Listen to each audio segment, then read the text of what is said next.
जैसा कि हम सब जानते हैं कि थ्री इडियट्स मूवी बॉलीवुड और राजकुमार हिरानी की सबसे बेहतरीन फिल्मों में से एक है और आज मैं आपको इसी फिल्म के कुछ ऐसे सीक्रेट्स बताऊंगा जो आपने पहले कभी नहीं सुने होंगे। So let's start the video. Number 1, क्या आपको पता है कि थ्री इडियट्स मूवी में दिखाया गया प्रेगनेंसी वाला सीन पहले मुन्ना भाई MBBS में होने वाला था। फरहान, राजू और रेंचो जब वायरस की बेटी मोना की चाइल्ड डिलीवरी हॉस्टल में ही कराते हैं तो ये वाला सीन थ्री इडियट्स मूवी का सबसे बेहतरीन और इम्पोर्टेंट सीन था। इनिशियली फिल्म के राइटर और डायरेक्टर राजू हिरानी इसे मुन्ना भाई MBBS में रखना चाहते थे, जहां मुन्ना भाई ऐसी ही सिचुएशन में किसी दूसरी लेडी की चाइल्ड डिलीवरी कराते। क्योंकि ये मूवी भी काफी हद तक एजुकेशन और हेल्थ केयर सिस्टम के इर्द गिर्द ही लिखी गई थी, इसलिए राजू हिरानी ने इस सीन को मुन्ना भाई की स्क्रिप्ट में लिख भी दिया था, लेकिन बाद में उन्होंने इसको स्क्रिप्ट से हटा दिया क्योंकि उन्हें लगा कि इस फिल्म में ये सीन जरूरी नहीं है और ना ही कोई सेंस बना रहा है। फिर उन्होंने इसको थ्री इडियट्स में जोड़ दिया जहाँ ये सीन ज्यादा परफेक्ट लग रहा था। नंबर 2, इस मूवी का एक मजेदार फैक्ट ये भी है कि थ्री इडियट्स मूवी को रिवर्स में शूट किया गया था, यानी फरहान और राजू जब रेंचो को ढूंढने जाते हैं तब फरहान अपनी और अपने दोस्तों के पास्ट में हो चुकी कॉलेज लाइफ का नरेशन करता है, तो इन नरेशन सीन्स को पहले ही शूट कर लिया गया था, जबकि जिस कॉलेज लाइफ के बारे में फरहान हमें बताता है उन सभी कॉलेज वाले सीन्स को बाद में शूट किया गया था। यानी फरहान हमें उन सीन्स या पास्ट कॉलेज लाइफ के बारे में बता रहा होता है जिन्हें अभी तक शूट भी नहीं किया गया था। कुछ समझ नहीं आया तो आप वीडियो को एक बार फिर से प्ले करके देख सकते हो। नंबर 3, थ्री इडियट्स मूवी के इस सीन में तीनों ही एक्टर्स ने रियल में दारू पी रखी थी। इस सीन को मूवी में ज्यादा रियलिस्टिक दिखाने के लिए आमिर खान, आर माधवन और शर्मन जोशी ने डिसाइड किया कि वो रियल में नशा करके इस सीन को शूट करेंगे, लेकिन जैसा तीनों एक्टर्स ने सोचा था उसका बिल्कुल ही उल्टा हुआ, क्योंकि उनमें से कोई एक्टर ज्यादा नशे की वजह से अपने डायलॉग्स भूल जा रहा था तो कोई एक्टर जोश में आकर ओवर एक्टिंग कर रहा था। इसलिए इस सीन के इतने सारे रीटेक्स लिए गए कि सारे कैमरा रोल्स ही खत्म हो गए। इसी कारण जब मूवी की टीम को आधी रात में नए कैमरा रोल की जरूरत पड़ी तो फॉर्चुनेटली उनके पास में ही एक दूसरी मूवी की शूटिंग भी चल रही थी और फिर थ्री इडियट्स मूवी की टीम ने दूसरी मूवी वालों से रिक्वेस्ट करके उनके कैमरा रोल्स को लिया और इस सीन की शूटिंग को दोबारा शुरू किया। नंबर 4, थ्री इडियट्स मूवी की टीम ने इस मूवी के आखिरी के 10 से 15 मिनट के सीन्स की शूटिंग के लिए पूरे 1 साल तक इंतजार किया, क्योंकि इस मूवी के फाइनल सीन्स की शूटिंग को लद्दाख में कंप्लीट करना था, लेकिन उस समय लद्दाख के बुरे वेदर कंडीशन और बहुत भारी बर्फबारी के चलते मेकर्स वहां शूटिंग नहीं कर पाए। इसलिए फिर जब 1 साल बाद लद्दाख का मौसम साफ हुआ तब मेकर्स ने फिल्म के आखिरी के 10 से 15 मिनट की शूटिंग को कंप्लीट किया। नंबर 5, थ्री इडियट्स मूवी के डायरेक्टर राजकुमार हिरानी अपनी फिल्मों को लेकर इतने पैशनेट हैं कि थ्री इडियट्स मूवी में जॉय नाम का जो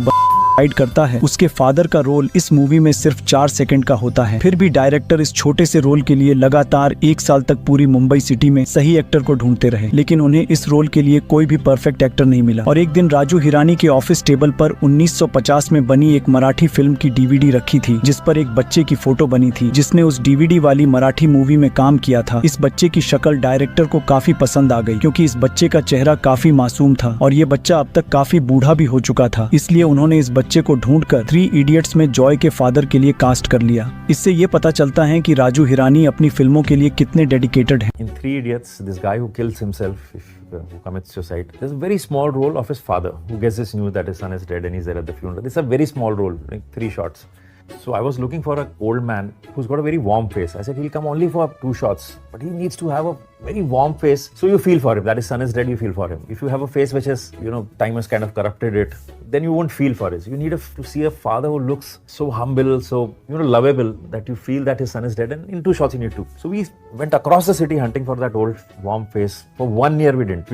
I kept on pushing the shoot saying, "Nee, this face is not right, this face is not right." Then we got tired. Then one day on the table there was a DVD lying of a Marathi film which was made in the 50s, and there was a photograph of a woman with a 7 or 8-year-old kid, very cute looking kid. And I was generally, I think, yelling at the 80s, why can't you find a face? क्या हो गया बॉम्बे शहर में लोग नहीं है क्या हो गया? कुछ तो अच्छा वार्म फेस होगा। और पड़ा था उनका ये देख ये I said hunt for this boy. He must be this age now, old man. If this warmth is जो बच्चे के चेहरे पे अभी मिल जाएगी, he might be good. So they actually went hunting for him, and we found that man. He does theatre. He's in Pune. He's an old man, and that's the guy who finally. Number 6, three idiots movie पहले IC college की जगह FTII film institute में set होने वाली थी, क्योंकि इस film के डायरेक्टर राजू हिरानी ने भी अपना फिल्म डायरेक्शन कोर्स FTII से ही सीखा था। लेकिन चेतन भगत की नोवेल 5 Point Someone को पढ़ने के बाद इस नोवेल से इंस्पायर्ड होकर राजू हिरानी ने इस मूवी की कहानी को IC कॉलेज में सेट करने का डिसीजन लिया। फिर भी डायरेक्टर ने इस नोवेल से हटकर थ्री इडियट्स मूवी की कहानी में बहुत सारे बदलाव किए। Three Idiots initially happened because I was actually wanting to do a film on the film institute. Institute because we've lived there, I've lived there, and picking up stories from real life is always more exciting. I feel they're more funny, they're more poignant. So I've always wanted to do a film on the Film Institute. But at some level I was thinking, will it be a very niche film? Will people understand the jokes about cinema which are very, a unit would understand? That was the question that I was never writing it. Then Mr. Bhagat gave me that book to read. क्यों ये novel क्यों? उसी reason से कि लोग कहते हैं कि 3 साल में एक फिल्म बनाते हैं। मैंने कहा इस बार एक नॉवेल उठाते हैं, और वो मुझे अच्छी लगी थी जब मैंने किताब पढ़ी थी, चेतन ने मुझे भेजी थी। तो मैंने कहा चलो इस पे, क्योंकि मैं हॉस्टल में रह चुका हूँ, और हॉस्टल 2 मैं फिल्म इंस्टीट्यूट हॉस्टल में रह चुका हूँ, ये इंजीनियरिंग कॉलेज की कहानी है। And in that I saw reflection of the kind of life I had lived in hostel. अपने आप को जोड़ पाया, उसे कनेक्ट कर पाया, मुझे लगा कि ये इंटरेस्टिंग कहानी बन सकती है। नंबर 7, 3 इडियट्स मूवी भले ही चेतन भगत की फिक्शनल नोवेल 5 Point Someone से इंस्पायर्ड हो, लेकिन आमिर खान ने इस मूवी में जिस रेंचो के रोल को प्ले किया है वो FTII फिल्म इंस्टीट्यूट के एक रियल स्टूडेंट से इंस्पायर्ड है, न कि लद्दाख के सोनम वांगचुक से। ये बात खुद इस मूवी के डायरेक्टर ने कई इंटरव्यूज में बताई है। So this Rancho character actually came from a true life story in the Film Institute. वो FTI में in the 70s. वो अभिजात को रेनू ने बताया था, रेनू सरोजा जो एडिटर, हाँ, तो मुझे पता नहीं था, पर मैं उस शख्स को जानता हूँ, बाद में मैं मिला भी उनको। There were 2 people पंजाब से थे from a particular state who applied for the admission and direction course. One guy got in, the other guy didn't get in. They were friends. और जिनकी एडमिशन हुई उन्होंने कहा नहीं मुझे नहीं करना है, मैं इंजीनियरिंग कर रहा हूँ कुछ, तो ये उनके नाम पे जाके उन्होंने फिल्म स्कूल में पढ़ लिया। He actually went on his friend's name, studied there for 3 years with a changed name, and went out and made films. और कहा कि मुझे क्या डिग्री थोड़ी, मुझे सिनेमा सीखना है, मैं सिनेमा सीख लूंगा और जयपुर में जाके बनाऊंगा। He said, I don't need a degree, I need education. किसी और के नाम पे पढ़े, और वो हमने 3 इडियट्स में यूज किया था। नंबर 8, इस मूवी में जब फरहान अपने फादर को इंजीनियरिंग ना करके अपने रियल पैशन के बारे में बताता है, तो ये वाला सीन खुद इस मूवी के डायरेक्टर राजू हिरानी की लाइफ से इंस्पायर्ड था। मैं इंजीनियर नहीं बनना चाहता। क्या होगा? अगर मैं फोटोग्राफर बन गया तो कम पैसे कमाऊंगा ना, घर छोटा होगा, गाड़ी छोटी होगी, अब मैं खुश रहूंगा। The exam was a week ahead, and I knew I'm going to fail again, and that got me worried. I said, Dad will say, look, you couldn't do engineering, now you couldn't get into chartered accountancy, and so now what do you want to do?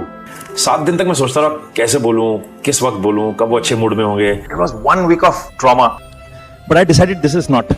So actually that scene which you saw in 3 Idiots actually came from my life, where I had to really muster a lot of courage and go to my dad.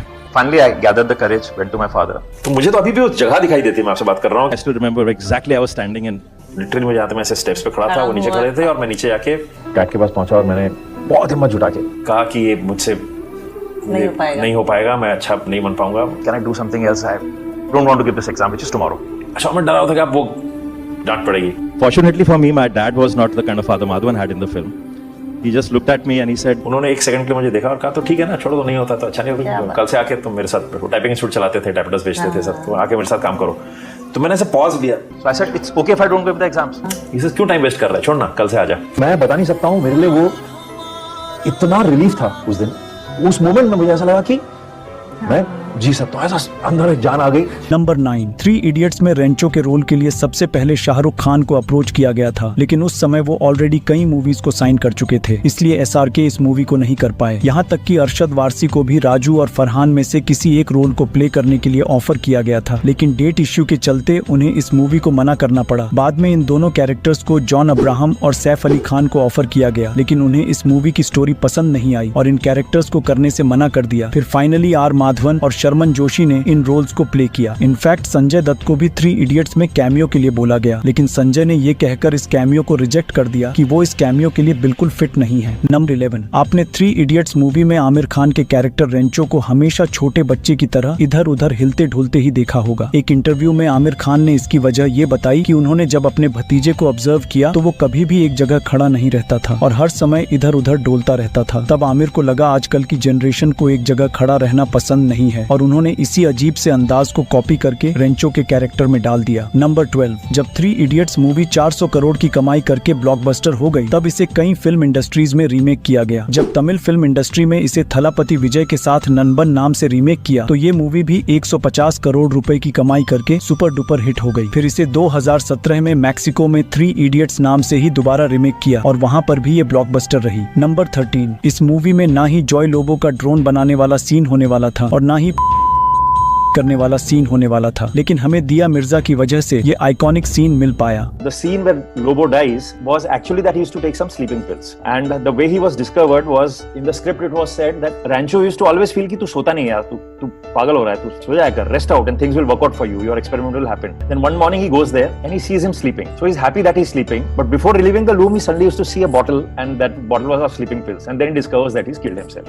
Now this was on the script. I remember Diya had called me up, Diya Mirza, she called me up and she sent me an article that some IIT students have created a drone, and I was looking for some new inventions like this to show in the end of the film. But I found this very interesting, so I called those guys, they came to the office, they actually demonstrated, and at that moment that idea came that what if this was his assignment which he wanted to give it to the dean, and when they want to show him that his experiment has succeeded, through the same experiment, through the camera of that same thing, they see that he's dead. So it just makes it more dynamic, more exciting.